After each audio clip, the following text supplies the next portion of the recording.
সম্মানিত ভিউয়ার্স, এখন আমি আপনাদেরকে দেখাবো বাচ্চাদের কীভাবে আলিফ পড়াইতে হয়। আমার হাত কোন দিক থেকে কোন দিকে যাইতেছে, উপর দিক থেকে সোজা নিচের দিকে যাইতেছে। আবার দেখেন, খুব খেয়াল করেন, আমার হাত কোন দিক থেকে কোন দিকে যাইতেছে, উপর দিক থেকে সোজা নিচের দিকে যাইতেছে। খুব খেয়াল করবেন,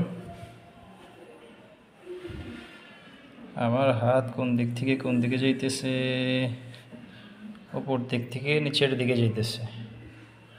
আবার দেখেন, আমার হাত কোন দিক থেকে কোন দিকে যাইতেছে, উপর দিক থেকে নিচের দিকে যাইতেছে। আমার হাত কোন দিক থেকে কোন দিকে যাইতেছে, উপর দিক থেকে নিচের দিকে যাইতেছে। আপনাদের সিলেটের মাঝখানে এইভাবে একটা লেখেন। ওস্তাদের কাজ দুর্বল ছাত্রছাত্রীকে লিখে দেওয়া।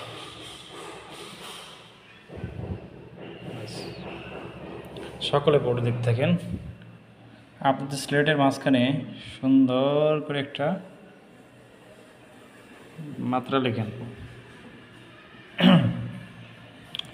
মাত্রা লেখার পরে মাত্রার একটু নিচ থেকে এইভাবে আনেন। এটা হচ্ছে প্রথম বাহু, প্রথম ভাত থেকে দ্বিতীয় বাহু এইভাবে আনেন, হচ্ছে দ্বিতীয় বাহু। এই দ্বিতীয় বাহুর সঙ্গে তৃতীয় বাহু সুন্দর করে মিলাইতে হবে। দ্বিতীয় বাহু তৃতীয় বাহুর সঙ্গে এইভাবে মিলাইয়া দেন। দেখেন, চমৎকার একটা লেখা দ্বিতীয় বাহু তৃতীয় বাহুর সঙ্গে সুন্দর করে মিলিয়ে দেওয়া হয়েছে। ঠিক আছে, এটা বলার পরে ওস্তাদ বলবে আপনাদের স্লেটের মাঝখানে সুন্দর করে একটা ব লেখেন।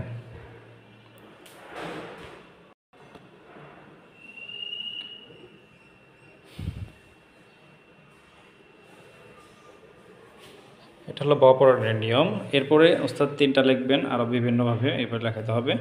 এরপর আপনাদের স্লেটের মাঝখানে সুন্দর করে একটা ব লেখেন। ব লেখার পরে বর নিচে এভাবে গোল করে একটা দেন। এরপর ওস্তাদ পড়াবেন, এটার নাম বিন্দু, এটার নাম বিন্দু, এটার নাম বিন্দু, এটার নাম বিন্দু, বিন্দু বিন্দু বিন্দু। এভাবে বিন্দুর মাস্ক কমপক্ষে 20 বার।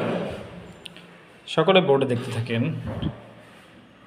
এরকম গোল মাঝখানে ফাঁকা থাকলে অঙ্কে এটাকে শূন্য বলা হয়। এরকম 4 কোণা বিশিষ্ট মাঝখানে ভরাট থাকলে আরবিতে এটাকে নুক্তা বলা হয়। এরকম গোল মাঝখানে ভরাট থাকলে বাংলা এটাকে বিন্দু বলা হয়। আর এই বিন্দুটাই আমরা এখানে ব্যবহার করেছি। এটা মূলত বিন্দু, নুক্তা এবং শূন্যর পরিচয়। তো এই পরিচয়গুলো বাচ্চাদেরকে সুন্দর করে যদি বুঝিয়ে দেওয়া হয় তাহলে সাধারণত এই ভুলগুলো বাচ্চারা করবে না।